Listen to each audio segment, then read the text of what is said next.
Hello and अस्सलाम वालेकुम, welcome back to another video. आज की वीडियो एक तरह से बहुत इंपॉर्टेंट होने वाली है क्योंकि आज की वीडियो में मैं आपके साथ वो तमाम तर फैक्ट शेयर करूंगा जो स्टोरी शुरू हुई थी 2012 से इस्लामाबाद में state of the art international cricket stadium बनाने की। वो आज तक कहां पहुंची और उसमें मजीद क्या नई पेशरफ्त आई है वो भी अपडेट करेंगे। वैसे तो ओवरऑल पाकिस्तान में अंडर कंस्ट्रक्शन प्रोजेक्ट स्टेडियम से रिलेटेड, चाहे वो प्राइवेट सेक्टर हो या गवर्नमेंट साइड से हो, हम आपको अपडेट कर रहे हैं। अगर ओवरऑल समरी को क्विक हाईलाइट किया जाए तो गवर्नमेंट साइड से केपी एंड पंजाब प्रोविंस में अंडर कंस्ट्रक्शन प्रोजेक्ट्स चल रहे हैं। सिंध प्रोविंस में भी सक्कर स्पोर्ट्स कॉम्प्लेक्स में क्रिकेट स्टेडियम अंडर कंस्ट्रक्शन है तो काफी सालों से। केपी प्रोविंस के 2 क्रिकेट स्टेडियम्स पंजाब में, सियालकोट का जिन्ना क्रिकेट स्टेडियम एंड इस तरह से प्राइवेट सेक्टर में भी अगर देखा जाए तो रफी इंटरनेशनल क्रिकेट स्टेडियम बहरिया टाउन कराची, उसको भी हम अपडेट कर रहे हैं। साथ साथ ब्लू वर्ल्ड सिटी इस्लामाबाद वालों ने जो अपना स्टेडियम बनाने का दावा तो कर रहे हैं with claiming 55,000 largest capacity stadium like this Rafi international cricket stadium. So ये तो एक साइड स्टोरी हो गई और कहाँ पे कितना काम चल रहा है वो हम वीडियोज में आपको टाइम टू टाइम अपडेट कर रहे हैं। खैर टॉपिक ये नहीं है, ये आपको समझाने के लिए थोड़ा सा ऐड किया है। The topic is the story of making state of the art international cricket stadium in the capital city of Pakistan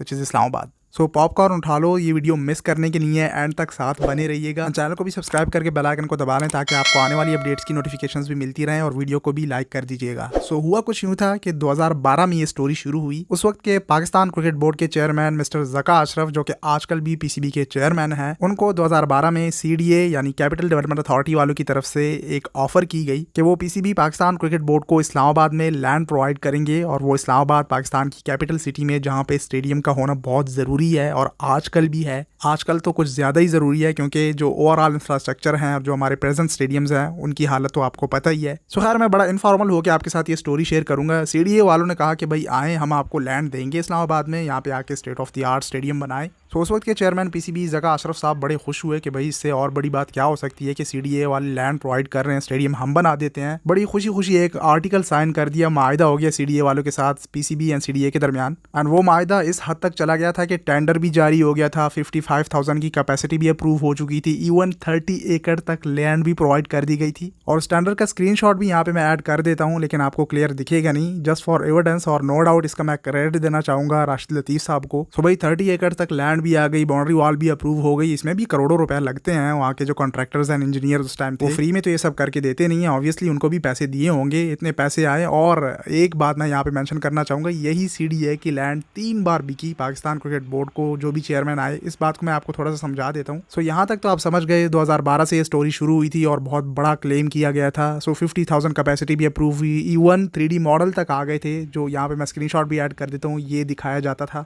ये लैंड आपको गूगल मैप पे आज भी मिल जाएगी, आप जाके सर्च करें Islamabad cricket stadium Google Earth, आपको लोकेशन तक दिखाएंगे। शकरपड़िया में ये लैंड अप्रूव हुई थी और इस पे ऑलमोस्ट आप कह रहे हैं कि वो लेवलिंग भी कर दी गई थी, वो आपको उसका एरिया आज भी दिखेगा। लेकिन right after this supreme court ने इस पे एक्शन ले लिया कि सीडीए एंड पीसीबी जिस लैंड पे स्टेडियम बना रहे हैं, यहाँ पे तो कंस्ट्रक्शन अलाउड नहीं है और इससे एनवायरनमेंट के इशूज आते हैं, यहाँ पे तो जंगलात हैं वो खराब हो जाते हैं, एटमॉस्फेरिक इशूज आते हैं। सो वहीं पे काम रुकवा दिया गया एंड उस लैंड पे कोर्ट में केस चलता रहा and at the end of the day वो केस पीसीबी हार गया। सो वहीं से इस्लामाबाद पाकिस्तान की कैपिटल सिटी में इंटरनेशनल स्टैंडर्ड का क्रिकेट स्टेडियम एक ड्रीम बन के रह गया, जो कि आज तक चल रहा है और आज भी नई पेशरफ्त आ रही है, वो मैं आपको आगे बताता हूँ। उसके लिए आप मेरे साथ एंड तक जुड़े रहिए। स्टोरी को आगे बढ़ाने से पहले यहाँ पे मेरा आपसे एक क्वेश्चन है, ये सारे मामलात कोई फ्री में तो नहीं हुए ना? सीडीए एंड पीसीबी के दरमियान लैंड को अप्रूव करना, ये सारी चीजें करवाना, चले अरबों नहीं सही करोड़ों लाखों तो हुए होंगे ना इस पे स्पेंड। सो बस पैसे लगते गए और किसी ने कोई खबर नहीं ली। आज भी इस पे कोई जर्नलिस्ट बात नहीं करेगा, मैं स्टिल इसको हाईलाइट करके आपके साथ स्टोरी शेयर कर रहा हूँ। आई डोंट नो मुझे किस तरह के कमेंट्स का सामना करना पड़ेगा, और हाँ जहाँ पे मेरी इन्फॉर्मेशन कहीं पे कोई गलत हो या उसमें कोई मिस्टेक हो तो आप मुझे कमेंट सेक्शन में करेक्ट भी कर सकते हैं, मैं ये भी मेंशन कर दूं। सो मामलात आगे बढ़ते गए, यहाँ पे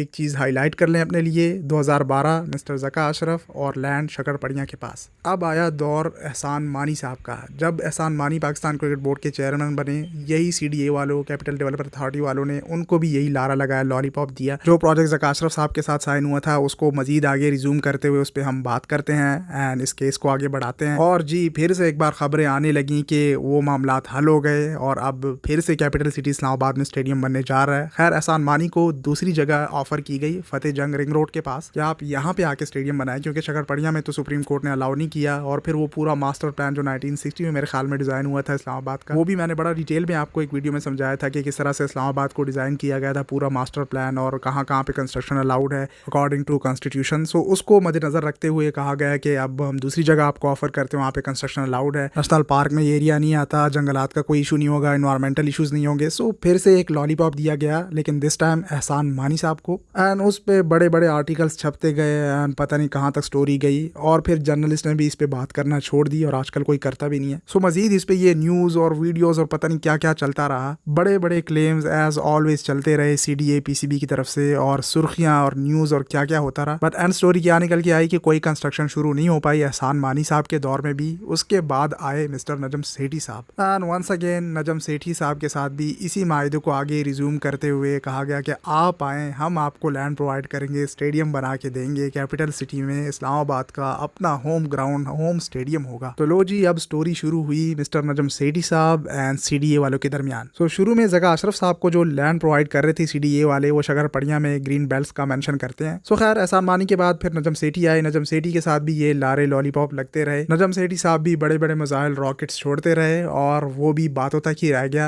इस्लामाबाद कैपिटल सिटी में स्टेडियम ना बन सका। उनको भी मेरी इन्फॉर्मेशन के मुताबिक जो लैंड का कह रहे थे, रिंग रोड के पास आके आप स्टेडियम बना सकते हैं, उसी पे बात चलती रही, लेकिन मजीद उसमें कोई पेशरफ्त ना हो सकी, और नजम सेठी साहब भी चले गए, लेकिन इस्लामाबाद का स्टेडियम ना बन सका। एंड फिर उसके बाद स्टोरी शुरू होती है मिस्टर जनाब रमीज़ राजा साहब की। रमीज़ राजा साहब ने जितना सीरियस लिया इस टॉपिक को, मेरे ख्याल से बाकी किसी चेयरमैन ने नहीं लिया होगा। हाँ, स्टार्ट में जो ये प्रोजेक्ट शुरू हुआ था, मतलब कि पूरा मायदा तक हो चुका था, लैंड भी आ गई थी, लेवलिंग काम भी शुरू हो गया था, 50,000 कैपेसिटी भी अप्रूव होना, वो सारा कुछ हो गया था।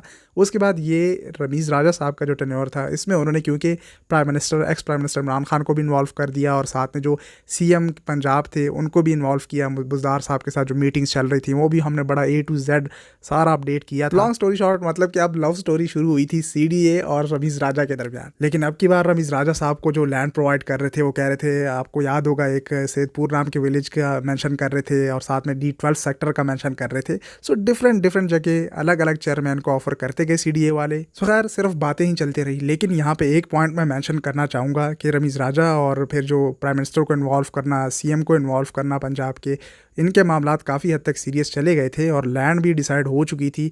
लेकिन अनफॉर्चुनेटली फिर वो जो नो कॉन्फिडेंस मोशन आया, जब वो आया तो उनकी गवर्नमेंट गई, उनका चेयरमैन भी गया, सब कुछ पिछली गवर्नमेंट की गई, नई गवर्नमेंट आ गई। नई गवर्नमेंट आई तो उनका नया चेयरमैन एक बार फिर से मिस्टर नजम सेठी साहब आए, एंड वंस अगेन CDA और रमीज़ राजा की स्टोरी फिनिश हुई। फिर से CDA एंड नजम सेठी की स्टोरी शुरू हुई। आप भी सोच रहे होंगे कि भाई क्या क्लाइमैक्स, पूरी एक मूवी है ये तो। एंड अगेन हमेशा की तरह CDA के उस वक्त के चेयरमैन इन्वॉल्व हुए नजम सेठी के साथ कि भाई हम पिछली गवर्नमेंट के जो PCB चेयरमैन थे रमीज़ राजा, उनके साथ हमने ये प्रोजेक्ट शुरू किया था। काफ़ी हद तक मामला सीरियस हो गए, और सैदपुर विलेज का मेंशन कर रहे थे, D12 सेक्टर का मेंशन कर रहे थे, लैंड भी डिसाइड हो चुकी है। तो जी नजम सेठी साहब, जो पिछले टेन्योर में आप आए थे हमारे साथ, आपके मामला चले थे, अब फिर आप आए हैं, तो क्या ख्याल है, एक बार फिर से लॉलीपॉप दे दिया जाए?